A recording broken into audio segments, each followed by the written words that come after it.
It's 9:43 here in the program. We're pleased to be joined by a man who was on the scene relatively quickly following the shootings yesterday. We're joined by United States Senator Marco Rubio from the state of Florida. Good morning to you, Senator. Thanks for joining us. Good morning, Jim. Thank you. You got there relatively quickly. What was the scene like when you first arrived? It's a horror scene. I mean, not to get out of respect to the families, but there were still bodies in that building for hours as the investigation goes on. I mean, it's just heartbreaking stories about cell phones still going off as families were trying to locate their loved ones. You saw the cars parked on the side of the road, the patrons who had been there who obviously had not moved their cars.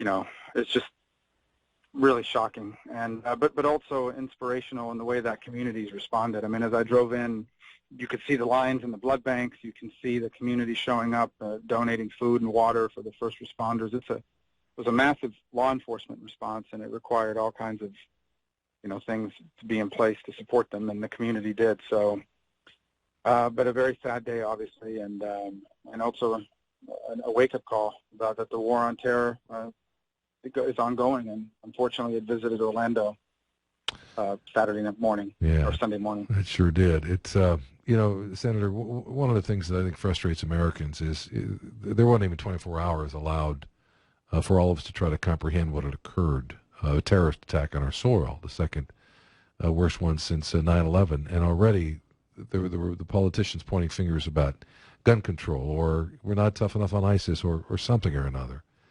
Well, I share that, and I tried to shy away from that as well on both fronts. We'll continue to have debates in this country about guns. My opinion is it wouldn't have changed this event. All the laws that are being proposed, this guy, he passed background checks and was a certified security guard. He had never committed a crime. Background checks tell you someone's going to do, that what someone's done, that can't predict what they're going to do. And the other point I make is, and again, I don't want to be, you don't want to lose sensitivity here, but if it wasn't a gun, he could have bought it in the black market. But if it wasn't that, he could have loaded up a truck with explosives. Right. He could have built a pipe bomb. There's all kinds of ways to, unfortunately, to kill people. And these terrorists are pretty committed. I mean, you're not, in the end, denying instruments is not going to prevent them from carrying this out. They'll figure out a way to take lives. And so, but we'll have that debate. But right now, I don't think that's the right time to do it. So how do we stop this lone wolf? That's really the big issue, isn't it? I mean, the FBI has done such a great job of infiltrating cells that are trying to hurt us. But how do you stop this lone wolf? Well, part of it is they're not cells. That's one person, and who may or may not be interacting with people, but it's one person. The second part of it is, they're starting to say some crazy things about radicalization, but that's not an actionable crime. You can't arrest someone for saying radical things. They have to actually be involved in a plot.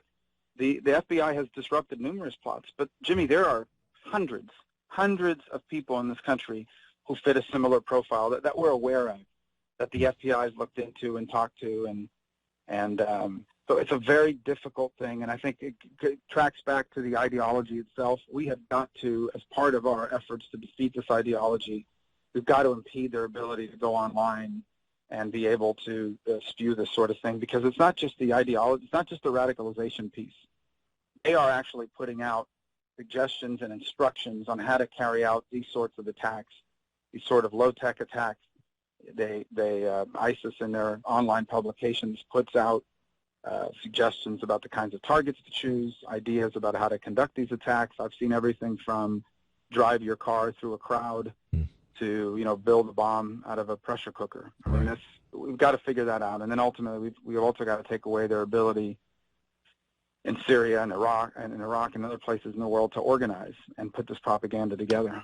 It's a frightening prospect in this country right now. Senator, thanks so much for spending some time with us this morning. I know you've got a really busy schedule given everything that's going on in Orlando. Thank you. Well, thanks for having me, Jimmy. All right. That's Senator Marco Rubio, everybody.